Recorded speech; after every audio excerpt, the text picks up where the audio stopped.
मैं डॉक्टर हिमा गुप्ता राजकीय कला महाविद्यालय कोटा में संस्कृत सहायक आचार्य पद पर कार्यरत हूँ और आपका इस सत्र में हार्दिक स्वागत है। काव्य प्रकाश के प्रथम उल्लास में प्रारंभ में ही मंगलाचरण प्रस्तुत किया गया है। भारतीय काव्य परंपरा में मंगलाचरण करने की परंपरा रही है। ग्रंथ के प्रारंभ में मंगलाचरण किया ही जाता है। इसी का पालन करते हुए काव्य प्रकाशकार मम्मट ने मंगलाचरण प्रस्तुत किया है और कविवाणी की जय जयकार की है। नियतिकृत नियम रहिताम ह्लादैकमयीम अनन्य परतंत्राम नवरस रुचिराम निर्मितिमाददति भारती कवेर जयति, ये मंगल कामना की गई है। यहाँ पर काव्य प्रकाशकार मम्मट कहते हैं कि नियति के द्वारा निर्धारित नियमों से रहित केवल आनंद मात्र स्वभावा, अन्य किसी के अधीन न रहने वाली तथा 9 रसों से मनोहारिणी काव्य सृष्टि की रचना करने वाली कवि की भारती सर्वोत्कृष्ट शालिनी है। यहाँ पर काव्य रचना करने वाले कवि की वाणी की 4 महत्वपूर्ण विशेषताएं बताई गई हैं। पहली विशेषता है नियतिकृत नियम रहिता। नियति के नियम से रहित कवि की वाणी होती है। ब्रह्मा की सृष्टि तो नियतिकृत नियम सहिता है, परंतु कवि की सृष्टि नियतिकृत नियम रहिता है। नियति शब्द के 2 अर्थ हो सकते हैं। नियम्यन्ते सौर्वादयो धर्मा अनया इति नियति असाधारणो धर्मः पद्मत्वादि रूपः यत्र पद्मत्वं तत्र सौरभ विशेषः। यह पहला अर्थ है। तात्पर्य यह है जिसके द्वारा सौरभ आदि धर्मों का नियंत्रण किया जाता है वे पद्मत्वादि असाधारण धर्म नियति पद से कहे जाते हैं।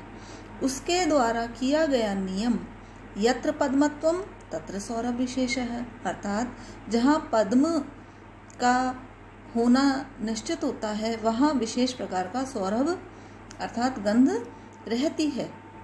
इस प्रकार की व्याप्ति को नियतिकृत नियम कहा जा सकता है। ब्रह्मा की सृष्टि इस नियतिकृत नियम से युक्त है। उसमें इस प्रकार की व्याप्ति पाई जाती है यत्र पद्मत्वम तत्र सौरभ विशेष है। इसलिए जो पद्म का सौरभ है वह उसका असाधारण धर्म है। इसमें इस प्रकार की व्याप्ति पाए जाने के कारण सौरभ आदि विशेष पदार्थ का जो एक विशिष्ट पदार्थ से संबंध होता है, उस प्रकार कवि की सृष्टि में कोई नियम नहीं होता। उसकी सृष्टि में तो स्त्री के मुख में कमल की सुगंध हो सकती है, आँखों में कमल का सौंदर्य हो सकता है और शरीर में कमल की कोमलता रहती है। उसकी सृष्टि में चंद्रमा की शीतल चांदनी और मेघों की मंद ध्वनि से भी विरणियों के लिए आग की लपटें निकलती हुई दिखाई दे सकती हैं।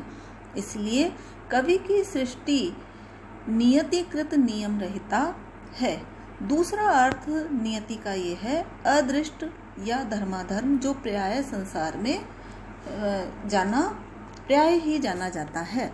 ब्रह्मा की समस्त सृष्टि अदृष्ट के सिद्धांत पर ही स्थिर है, परंतु कवि केवल अपनी कल्पना के सहारे जब चाहता है तब अतार्किक रूप से मनोवांछित सामग्री से भी अधिक सुख सामग्री उनके सामने उपस्थित कर देता है। शरीर से युक्त मनुष्य को ही स्वर्ग में पहुंचा सकता है। इसलिए कवि की सामर्थ्य ब्रह्मा की सामर्थ्य से कहीं अधिक है। यहाँ पर यही बात को नियतिकृत नियम रहिता से भी उल्लेख किया गया है। काव्य सृष्टि की दूसरी विशेषता है ह्लादैकमयत्वम। ब्रह्मा की सृष्टि में सुख दुख दोनों का अस्तित्व है। कोई भी प्राणी संसार में रहकर दुख से नहीं बच सकता और उसे सुख भी प्राप्त होता ही है। तात्पर्य यह है कि सांसारिक सुखों के साथ दुख का भोग अवश्यंभावी है। सभी प्रकार के द्वंद्व ब्रह्मा की सृष्टि में पाए जाते हैं, परंतु कवि की सृष्टि में दुख का अस्तित्व नहीं होता।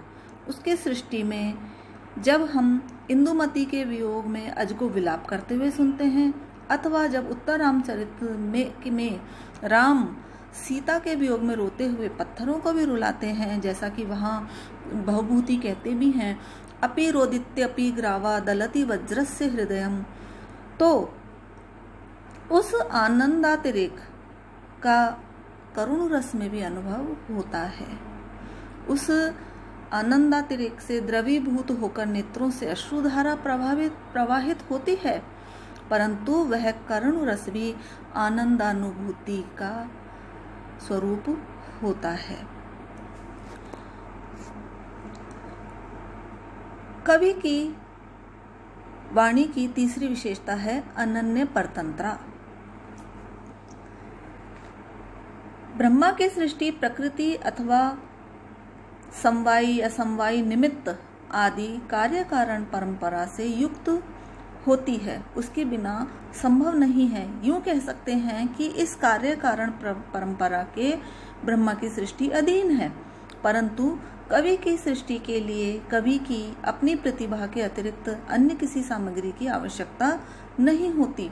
किसी अन्य कारण परंपरा के अधीन न होने से अनन्य परतंत्रा है कवि की वाणी, अतः वह ब्रह्मा की सृष्टि की अपेक्षा उत्कर्षशालिनी है। ब्रह्मा की सृष्टि की अपेक्षा कवि की सृष्टि में चौथी विशेषता है, ब्रह्मा की सृष्टि में तो 6 ही रस होते हैं, अम्ल, मधुर, लवण, कटु, कषाय और तिक्त, परंतु कवि सृष्टि में तो 9 रस पाए जाते हैं, श्रृंगार, हास्य, वीर, अद्भुत, भयानक, विभत्स, रौद्र, करुण एवं शांत। ये सभी रस आनंदप्रद और रुचिर हैं। अतः कवि का सृजन है नव रसेन रुचिर, क्योंकि काव्यानंद स्वादेंद्रिय का विषय नहीं होता।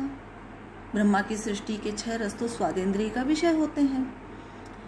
काव्य सृष्टि के जो 9 रस हैं वो सहृदय के हृदय द्वारा ही संवेद्य होते हैं और आनंदमय होते हैं। इसलिए यहाँ कहा जा सकता है कि कवि की वाणी ब्रह्मा की सृष्टि से अधिक उत्कृष्ट सृष्टि होने के कारण सर्वोत्कर्षशालिनी है।